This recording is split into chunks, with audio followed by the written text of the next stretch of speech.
तो नाजरीन, हिना और बच्चियां पाकिस्तान के लिए रवाना हो चुकी हैं अल्हम्दुलिल्लाह। ये थोड़ी सी फुटेज हिना ने बनाई थी। पीआईए का जो सफ़र उन्होंने तय किया टोरंटो से लेकर इस्लामाबाद तक का, बहुत थका देने वाली फ़्लाइट थी। 14 घंटे का सफ़र होता है टोरंटो से पाकिस्तान तक का।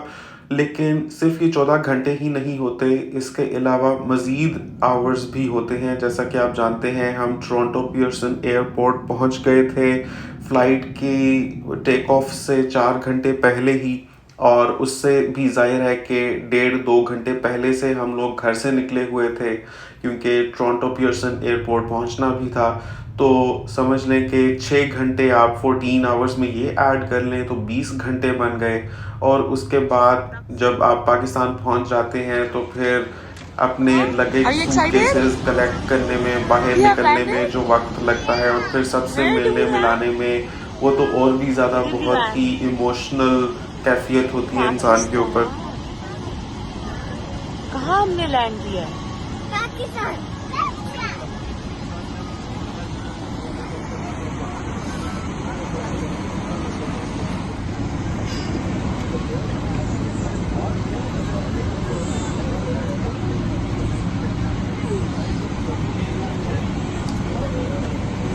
तो आज की वीडियो में जो आपको मैं क्लिप्स दिखाऊंगा वो रैंडमली बीच में से सिलेक्ट कर करके दिखाऊंगा। जैसे जैसे जो बात कर रहा हूँगा उसके साथ जिस क्लिप की मुताबिकत होगी वो बैकग्राउंड में चल रहा होगा। जैसे अभी मैं लैंड होने की बात कर रहा हूँ तो ये क्लिप आप पहले देख रहे हैं, और पीआईए के खाने की बात करूँगा तो वो आप बाद में देखेंगे, हालांकि वो पहले खाया जा चुका है, सो ये अपने ज़हन में रखिएगा।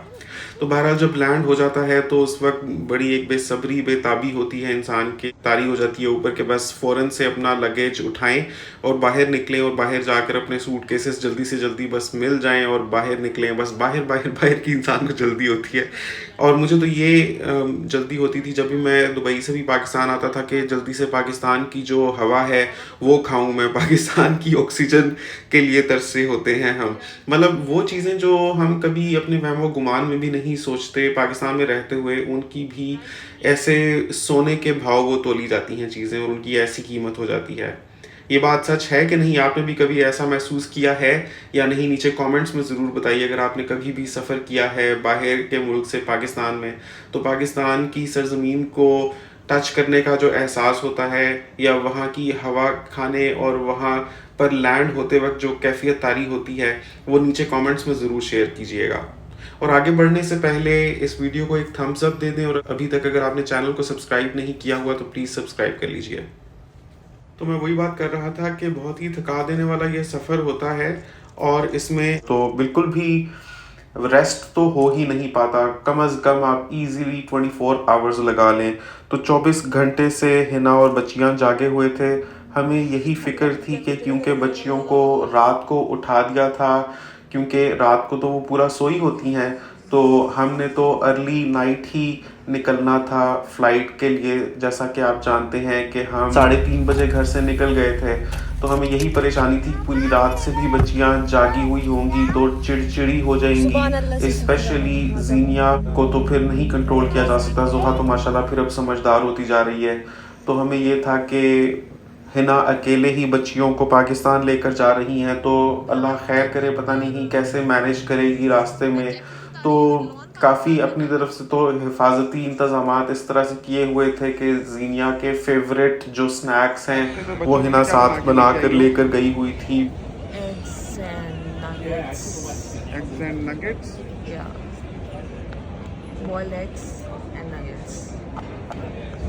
इसमें भी nuggets है, उसमें बॉइल्ड एग्स भी थे, नगेट्स भी थे, और उनके लिए मोबाइल में कार्टून्स भी डाउनलोड करके रखे हुए थे कि प्लेन में चलें, अगर ज़्यादा तंग किया या बोर हो रही हुई बच्चियां तो उनको वो दे देंगे, तो कार्टून्स वगैरह देख लेंगी। जैसा कि आप जानती हैं पीआईए में, वरना अदरवाइज तो कुछ नहीं होता देखने के लिए। और अपने साथ टॉयज़ भी ना काफ़ी लेकर गई थी, और वो टॉयज़ नहीं जो इन्होंने यूज़ किए हुए थे, बल्कि ब्रांड न्यू टॉयज़, ताकि एक्साइटेड हो, क्योंकि टॉयज़ के साथ फिर भी उनका दिल लगा रहता है। तो अपनी तरफ से तो काफ़ी हिफाजती इकदाम कर कर ही लेकर गई थी हिना, लेकिन फिर भी मुझे भी परेशानी लगी ही रही, क्योंकि जब मैं इनको ड्रॉप करके एयरपोर्ट से बाहर निकला तो एक तो पहले ये परेशानी थी कि पता नहीं बिल कितना बना होगा, क्योंकि मैं कोई 2.75 घंटे एयरपोर्ट पर ही रुका रहा था और सिर्फ पहले के 20 मिनट फ्री होते हैं, उसके बाद आपको चार्ज किया जा रहा होता है। मुझे ये नहीं पता था कि कोई अपर लिमिट होती है पूरे दिन में चार्जिंग की, या it is charged per hour, मतलब 5 घंटे 6 घंटे 7 घंटे अगर आप रुकते हैं तो उस हिसाब से आपको उतना ज़्यादा बिल पे करना पड़ेगा, या there is an upper limit set. तो वो मुझे अभी भी नहीं पता खैर। लेकिन जब मैं बिल पे करने लगा तो मेरा जो बिल बना था वो $38 था। कुछ पैसेंजर्स तो ऐसे होते हैं उनको ये मशीन भी यूज़ करनी नहीं आती, तो उसकी वजह से एक एडेड नर्वसनेस होती है कि और गाड़ियाँ पीछे इंतज़ार कर रही होती हैं और वो यहाँ मशीन के सामने कोशिश कर रहे होते हैं, तो उनको समझ नहीं आ रही होती कहाँ से क्या करें। लेकिन थोड़ा सा इंसान अगर गौर करे नर्वसनेस को साइड पर करके, तो लिखा होता है कि आप अपना जो टिकट जो जब आपने पार्क की थी गाड़ी उस वक्त जो आपको इशू हुआ था वो आपने इंसर्ट करना होता है, तो वो मशीन खुद से रीड कर लेती है कि आप कितने वक्त यहाँ रुके, आपकी गाड़ी कितनी देर के लिए पार्क रही, और उस हिसाब से आपका क्या बिल बनता है। तो मेरा जो बिल था वो $38 बना था। ये देखिए मैंने अपना जो टिकट था वो इंसर्ट किया था, तो मेरा बिल $38 बना। मैं उसको पे करूँगा।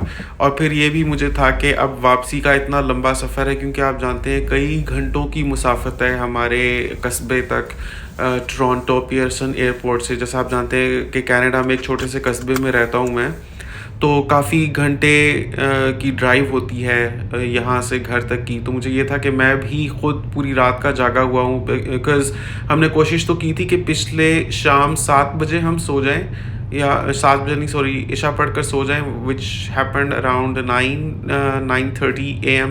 तो उसके बाद हम सो जाएं और बस 3 बजे हम उठ जाएं, मतलब कि 5-6 घंटे की पावर नैप ले लें। लेकिन इतनी स्टमक में बटरफ्लाइज थी कि कैसे होगा नेक्स्ट डे, जब बहुत बड़ा कुछ आपने करना होता हो तो रात भी बेचैन सी गुजरती है।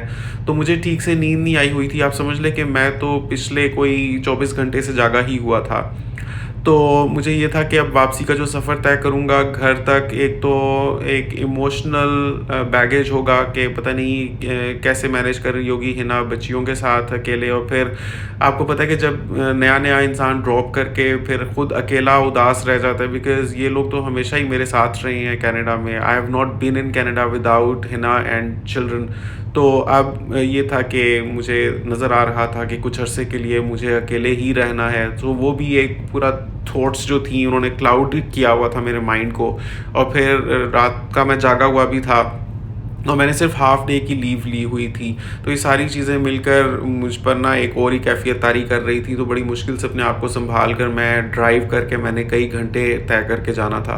तो आप नीचे कमेंट करके लिखें कि कितने अरसे के लिए आपको लगता है कि हिना और बच्चियां गए हैं पाकिस्तान। नीचे गैस करें, तो इंशाल्लाह जिसका ठीक होगा मैं उनको नीचे कमेंट में बताऊंगा। तो whether you think it's a few weeks और month, 2 months, 3 months, 6 months, year, जो भी आप समझते हैं नीचे कमेंट करके बताएं।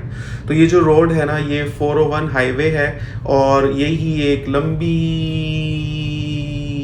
हाईवे है कनाडा में, और रास्ते में बहुत से सिटीज़ आते हैं। ये कनाडा के एक सिरे को दूसरे सिरे से जोड़ती है। और कभी कभी देखकर इंसान हैरान हो जाता है कि कितनी ज़्यादा मेहनत लगी, कितना मटेरियल लगा और कितना वक्त लगा होगा ये बनाने में। लेकिन इसके बनने की वजह से कितनी सहूलत होती है। कितने लोग हैं जो कनाडा में एक शहर से दूसरे शहर ट्रैवल करके रोज़ाना जाते हैं और वापस भी आते हैं, and that is only made possible because of this 401 highway. तो यहाँ पर बड़े एहतियात से भी गाड़ी चलानी होती है और कोशिश करनी होती है कि इंसान बिल्कुल भी ओवर स्पीड ना करे।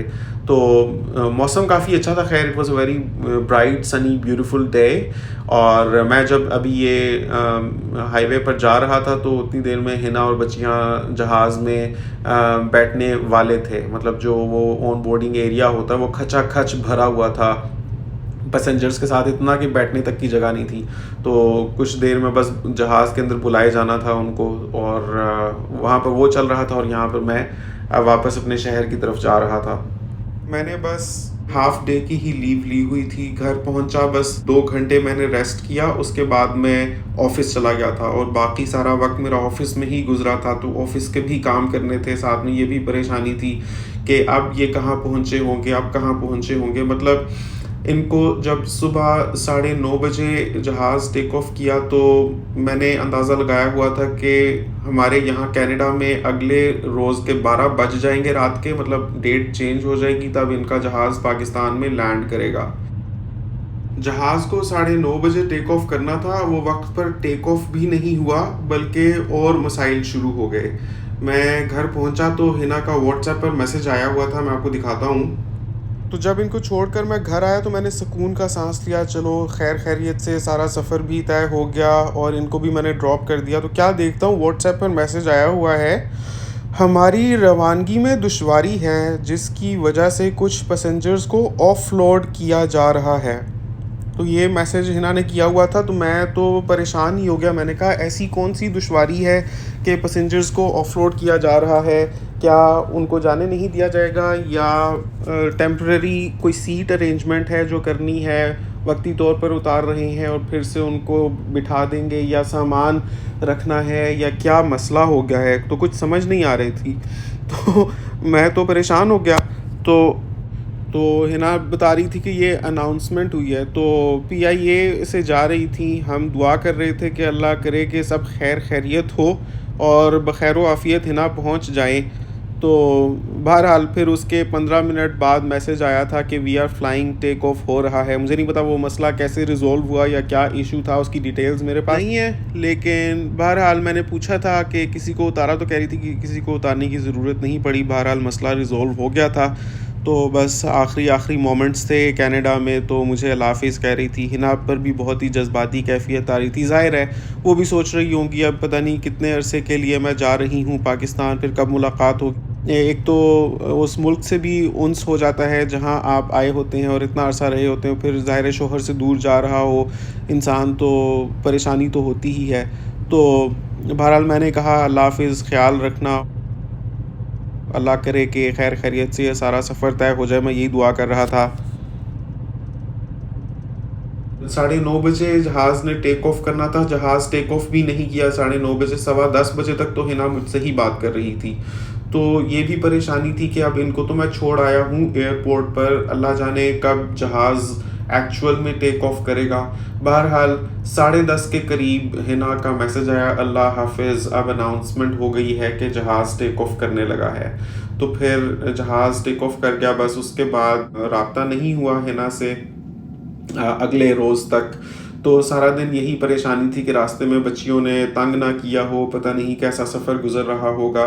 लेकिन हिना जब पाकिस्तान पहुंच गई तो बताती है कि बच्चियां 1 मिनट नहीं सोई, हालांकि पिछले 24 घंटे से जागी हुई थी, लेकिन ना एक सोई ना दूसरी सोई। होता है कि मतलब थोड़ी देर के लिए पावर नैप ले लेता है, आंख लग जाती है खुद ही थकन से, और थकावट से इतना चूर चूर होता है कि इंसान बेसुध होकर बेहाल होकर ढह जाता है। लेकिन ना जोहा सोई, ना ही जीनिया सोई और ना ही हिना सोई। और हिना के लिए तो ये भी प्रॉब्लम था, मुझे ये परेशानी थी कि अगर हिना सो गई तो बाकी सिर्फ दोनों बच्चियां हैं, तो अकेले ही हिना ही उनको लेकर जा रही है, तो Hina can't afford to sleep, क्योंकि बच्चियों पर तो हर वक्त आपको नज़र रखनी पड़ती है।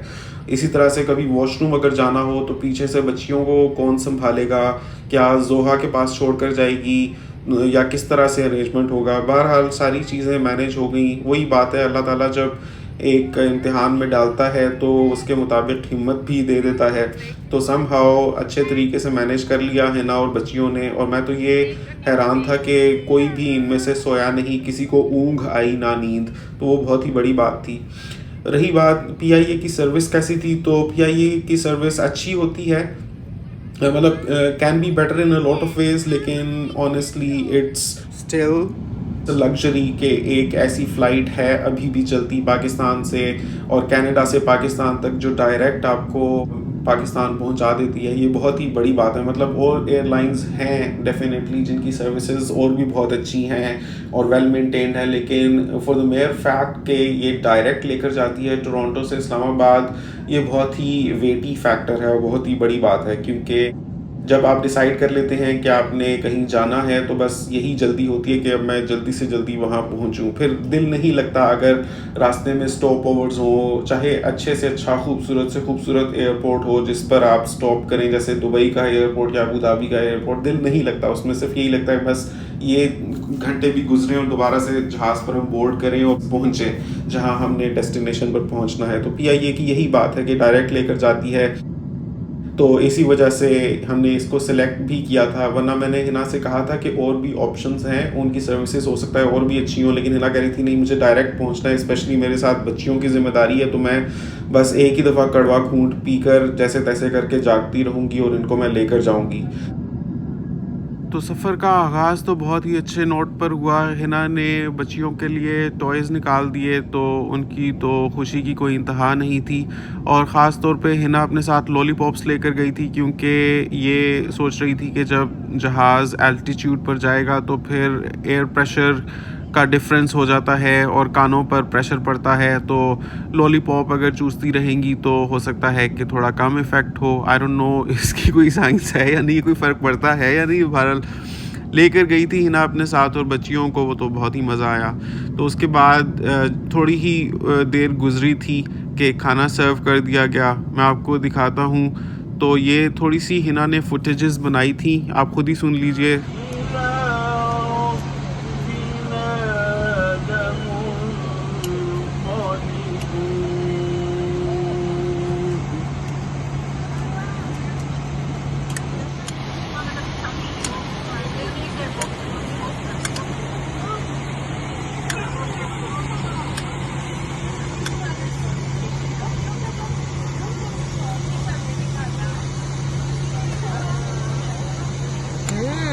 टेस्टी।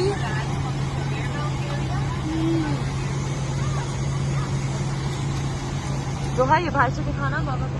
बाबा ने वीडियो ली, दिखाओ वीडियो बन रही है।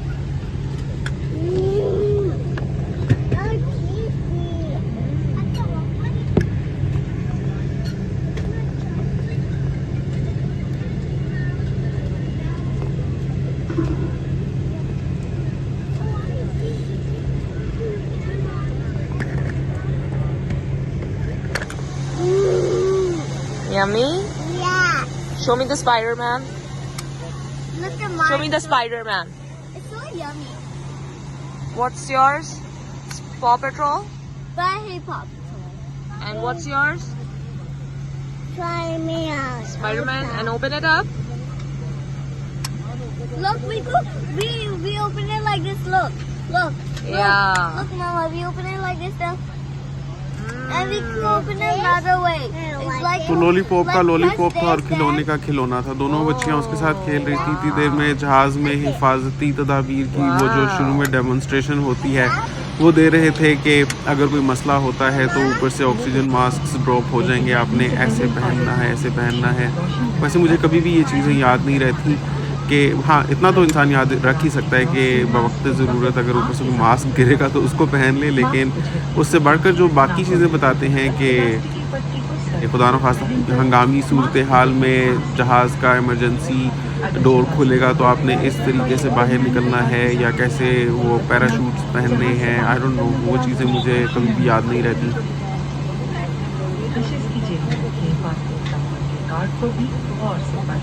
और देखिए कि इमरजेंसी में निकलने के दरवाजे कहाँ हैं।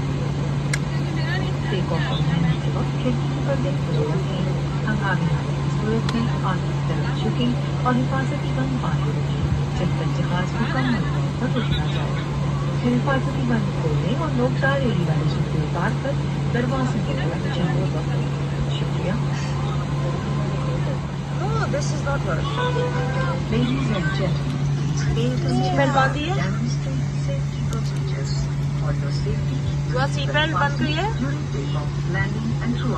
तो इस बार जीनिया की भी अपनी पूरी सीट थी। जब हम 2 साल पहले पाकिस्तान से कनाडा आ रहे थे उस वक्त जीनिया हमारी गोद में ही थी, तो उस वक्त आना स्पेशली इस वजह से मुश्किल था क्योंकि उसको भी साथ में अकोमोडेट करना था। एटलीस्ट इस बार उसकी अपनी सेपरेट सीट थी। ज़ुहा बहुत ज़्यादा एक्साइटेड थी क्योंकि उसको खिड़की वाली सीट मिली थी, तो उसको बहुत शौक़ था देखने का हमेशा पूछती रहती थी कि जब भी जहाज़ टेक ऑफ करता है तो बाहर का नज़ारा कैसा होता है देखना चाहती थी, तो आई वॉज हैप्पी कि she got to see that. We are big now. Can you see? That one. There. They're pointing. Yeah. They're pointing. Yeah. They're pointing. यहाँ दुआ कह रही थी मैं जिधर पॉइंट कर रही हूँ उधर बाबा का ऑफिस है, बाबा उधर रह गए और हम जा रहे हैं। दुनिया भी कह रही थी wow we are going.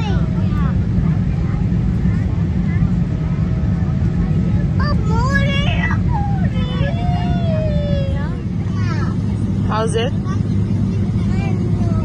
Fun? Suck it, suck it. Suck it, hurry up. Zoha? It's 13 and a half hours. 3-1. 1-3. Oh my god. Now it's behind the sky. Look, look, look, look, look, look. Now you can't see it.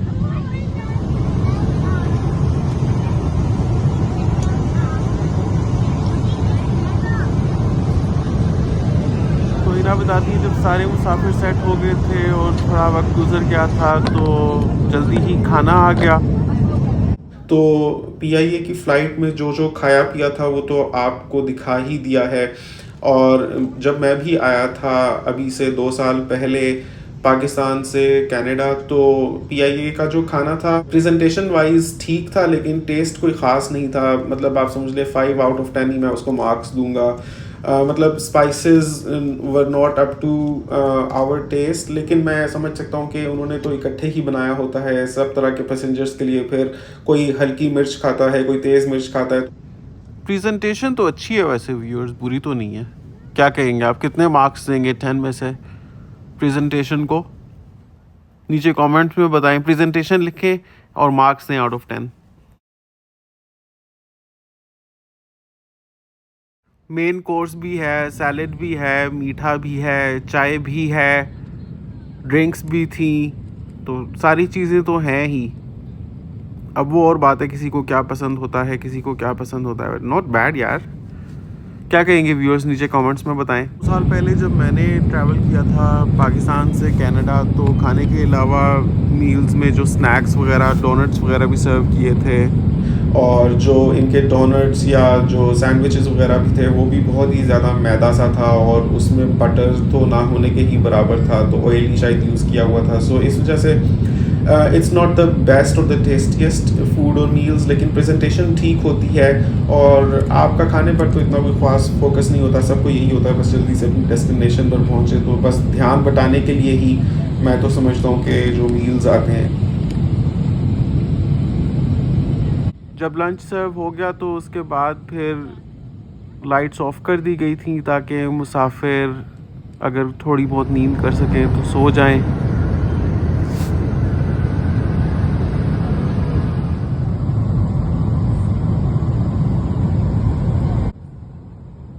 और बाहर के भी मनाजिर है ना capture कर रही थी, specially जब जहाज़ टेक ऑफ किया था कनाडा से और फिर उसके बाद जब जहाज़ लैंड कर रहा था पाकिस्तान में। तो मैं तो ख़ुद जब भी दुबई से पाकिस्तान के लिए ट्रैवल करता था, तो एक तो जब दुबई से जहाज़ टेक ऑफ करता था तब बहुत ही मज़ा आता था, एक्साइटमेंट होती थी कि अब पाकिस्तान के लिए मैं रवाना हो रहा हूँ। और जब पाकिस्तान पहुंचने वाला होता है जहाज़ और जब छोटी छोटी खिड़कियों से बाहर हम देखते हैं और ऊपर से ग्रीन वैलीज़ नज़र आ रही होती हैं पाकिस्तान की, भले वो अपना शहर होता है या नहीं होता, as long as we know कि वो पाकिस्तान है, तो ऐसी एक अपनाइयत उसके साथ महसूस हो रही होती है कि दिल वहीं खिंचा चला जा रहा होता है। तो अभी जहाज़ के लैंड होने से पहले ही एक इंतहाई जज्बाती और इमोशनल सी कैफियत तारी हो जाती है, क्योंकि हम पाकिस्तान से दूर रह लें, हम पाकिस्तान की हकीकत को भी समझते हैं, पाकिस्तान के प्रॉब्लम्स को भी जानते हैं और ये भी समझते हैं कि पाकिस्तान में अब रहना कितना ज़्यादा मुश्किल होता जा रहा है। लेकिन जो भी इंसान कर ले, हम हैं वहीं की पैदावार, हम हमारी जम पल वहीं की है। तो पाकिस्तान से हमें कभी भी डिस्कनेक्ट नहीं किया जा सकता। अभी आप देख लें, मैं कनाडा में बैठा हुआ हूँ, लेकिन मैं रोज़ वीडियोस बनाता हूँ पाकिस्तान पाकिस्तान पाकिस्तान पाकिस्तान। मुझे क्या पड़ी, मैं छोड़ आया हूँ पाकिस्तान, मैं कनाडा पहुँच गया हूँ, लेकिन पाकिस्तान पाकिस्तान पाकिस्तान पाकिस्तान, ये पाकिस्तान वो, कनाडा में पाकिस्तानी पाकिस्तान, ऐसा पाकिस्तान और कनाडा का मुकाबला, दिस एंड दैट। तो पाकिस्तान पाकिस्तान ही छाया रहता है, बिकॉज मैं हूँ पाकिस्तानी ही, चाहे मैं जो भी कर लूँ। और अभी तो मैं 2 साल हुए हैं कि कनाडा आया हूँ, लेकिन अगर मुझे 20 साल भी हो जाए, अगर मुझे सारी उम्र भी हो जाए, तब भी मैं पाकिस्तानी ही रहूँगा। और ज़ोहा और ज़ीनिया भी किसी हद तक पाकिस्तानी ही रहेंगी अगर वो इधर रह जाती हैं। उसके बाद जो नेक्स्ट जनरेशन है उसका कुछ कहा नहीं जा सकता, लेकिन हम तो अपनी ज़िंदगी का बेशतर हिस्सा पाकिस्तान में गुजार रहे हैं और हमारा दिल और दिमाग वहीं है। तो जब जहाज़ की खिड़की से बाहर पाकिस्तान नज़र भी आने लग पड़ता है ना, तो वहीं दिल खिंचना शुरू हो जाता है और ऐसी एक इमोशनल कैफियत तारी होती है कि गूज बम्प्स आते हैं इंसान को। और चारों ना चार, मतलब it's not a voluntary thing जो आप सोच समझ कर करते हैं, वो वैसे ही मतलब हमारे रुए रुए में रचा बसा हुआ है पाकिस्तान बहरहाल। तो इस वजह से दुख भी बहुत ज़्यादा होता है जब हम प्रॉब्लम्स में देखते हैं पाकिस्तान को और देखते हैं कि कितनी करप्शन है और कितनी लॉलेसनेस है, तो हम दुआ गो भी रहते हैं। तो नाजरीन, आज की वीडियो कनाडा से पाकिस्तान तक के सफ़र की ही। कल की वीडियो मिस मत कीजिएगा, क्योंकि कल का सिलसिला इंशाल्लाह यहीं से ऑनवर्ड्स जारी रखेंगे कि कैसे हिना फिर एयरपोर्ट पर अराइव हुई और उसके बाद क्या क्या हुआ। आपसे मुलाकात होती है इंशाल्लाह अगली वीडियो में। अपना बहुत ख्याल रखिएगा। कल तक के लिए अल्लाह हाफ़िज़।